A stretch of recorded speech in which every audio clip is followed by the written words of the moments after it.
Hello Arpita. Hello Neha. Let's practice English. He lost his pen. ಅವನು pen ಕಳೆದುಕೊಂಡನು. She gave a flower. ಅವಳು ಹೂ ಕೊಟ್ಟಳು. I am drinking coffee. ನಾನು coffee ಕುಡಿಯುತ್ತಿದ್ದೇನೆ. They are playing cricket. ಅವರು cricket ಆಡುತ್ತಿದ್ದಾರೆ. Did you open the door? ನೀನು ಬಾಗಿಲು ತೆರೆದೆಯಾ? I am teaching the lesson. ನಾನು ಪಾಠ ಮಾಡುತ್ತಿದ್ದೇನೆ.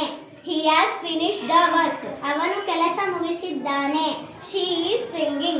ಅವಳು ಹಾಡು ಹಾಡುತ್ತಿದ್ದಾಳೆ. They are having their meal. ಅವರು ಊಟ ಮಾಡುತ್ತಿದ್ದಾರೆ. Thank you. This is our spoken English. Stand up. Close the door.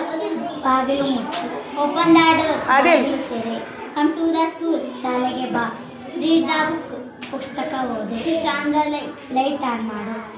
Switch off the light. Light off ಮಾಡು. Eat the food. ಊಟ ಮಾಡು. Drink the water. ನೀರು ಕುಡಿ. Thank you.